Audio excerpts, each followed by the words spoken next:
So finally हमारा BSc paramedical का first round का सीट एलोकेशन का रिजल्ट आ गया है। एंड हम वही अब देखने चलते हैं कि क्या हुआ। तो सारी नोटिफिकेशंस आ चुकी है। And this one result of the first round seat online seat allocation AIIMS BSc paramedical course 2020। Okay. और मैं आपको ये भी बता दूं कि ओबीसी रैंक जो हमारी गई है, ओबीसी रैंक 355 पे क्लोज हो गया है। ठीक है, 355 तक ही ओबीसी वालों को सीट मिली है। और उसमें से भी 35 ही ओबीसी थे। 355 ऑल इंडिया रैंक में ओनली 35 ओबीसी थे, जिसमें से 34 को सीट अलॉट हो चुकी है। ओके, 34 को सीट अलॉट हो गई है। एंड एक जो थे उसने पार्टिसिपेट नहीं किया है। ओके, तो जैसे आप सबको पता है और मैं पहले भी चार्ट दिखा चुकी थी कि टोटल पैरामेडिकल में 171 सीट्स हैं एंड ओबीसी के लिए 40 सीट्स हैं। ठीक है, और 40 सीट्स में से 34 सीट्स फर्स्ट राउंड में क्लियर हो गई। 34, तो ओनली 6 सीट अब आप सभी के लिए बची है, ओबीसी, जितने भी ओबीसी कैटेगरी वाले हैं। एंड एक चीज मैं आपको बता दूं, अगर आपका सेकंड राउंड आता है तभी आपको ओबीसी क्या बोलते हैं, ओबीसी अपना सर्टिफिकेट सबमिट करना होता है, तभी वो लिंक ओपन होता है। कई बार प्रॉब्लम आ रही है कि लिंक ओपन हो दिख रहा है लेकिन सबमिट नहीं, मतलब कुछ हो ही नहीं रहा है। वो तभी होगा जब आप सिलेक्ट हो जाएंगे, आपको कॉल लेटर आएगा, आपको ऑफर लेटर आएगा कि आप पार्टिसिपेट कर सकते हैं, तभी आपको ये चीज सबमिट करनी पड़ेगी। ओके, तो ये चीज ध्यान रखेंगे। तो 40 सीट्स में से 34 सीट फर्स्ट राउंड में ओवर हो चुकी है हमारी ओबीसी की। ठीक है, एंड बची बची हमारे मुश्किल से 6 सीटें बची हैं।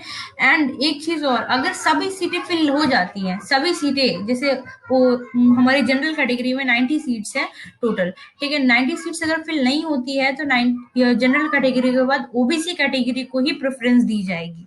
ठीक है, तो अगर नहीं फिल हो पाती है 3 4 मॉप अप राउंड सब राउंड्स में भी, तो इसके बाद 90 सीट्स फिर ओबीसी से लिया जाएगा। ओके, तो ये बात ध्यान रखेंगे। तो हम लोग जरा इस लिस्ट को देखते हैं कि बीएससी पैरामेडिकल ये हो गया है, जैसे मैंने आपको अभी बताया। जस लेट्स जूम इट। हाँ, से आप देख सकते हैं कि फर्स्ट रैंक जो है वो जनरल कैटेगरी, इन्होंने participation not participated, NP not participate, इन्होंने पार्टिसिपेट ही नहीं किया। फिफ्थ रैंक वाले ने पार्टिसिपेट किया है और रेडियोग्राफी उनको एम्स दिल्ली में मिल गया है। ओके, तो इसी तरीके से मैं ओबीसी कैटेगरी से हूँ तो मैंने ओबीसी का काउंट किया है। आप ये काउंट कर सकते हैं और ये आपके एम्स के साइट पर अवेलेबल है। ठीक है, जैसे आपको 2 3 चीजें और बता दूं कि काउंसलिंग कंप्लीटेड, ये 275 एक्चुअली ये आए थे काउंसलिंग में पार्टिसिपेट करने, बट इनको कुछ अलॉट नहीं हुआ। क्यों? क्योंकि नंबर ऑफ सीट्स है वो मैटर करता है। ठीक है, तो अभी मैं आपको दिखाती हूँ कि OBC rank 355। Okay, see this is OBC rank 355। OBC rank इनको मिल गया है medical laboratory technology AIIMS Rishikesh मिल गया है। और इसके बाद किसी भी ओबीसी रैंक को नहीं दिया गया है। ठीक है, इसके बाद सब SC ST कैटेगरी जो कि 1000 रैंक से भी अबव 2000 रैंक तक दिए गए। अब हम लोग थोड़ा सा डिस्कस कर लेते हैं ये सब चीजें। ठीक है, FCNA मैंने आपको बताया था कि 35 लोग, 355 ऑल इंडिया रैंक में 35 ओबीसी तक आए हैं। ठीक है, 35 में से एक बंदा जो था वो FCNA का है, field choice not available at the rank. उन्होंने अपना सबमिट तो किया ओबीसी का सर्टिफिकेट, बट उसके बाद चॉइस फिलिंग नहीं किया। ठीक है, और बाकी जिन्होंने भी किया था उन सबको कुछ ना कुछ मिल गया है, सिर्फ 6 सीट बचे हैं। एनपी का मतलब है नॉट पार्टिसिपेटेड। ओके, एम ठीक है, ये तो हो गया। अब देखिए मैंने आपको जैसे बताया था, यहाँ पे लिख करके आ गया है BSc paramedical courses UR general category में 187 तक गए हैं।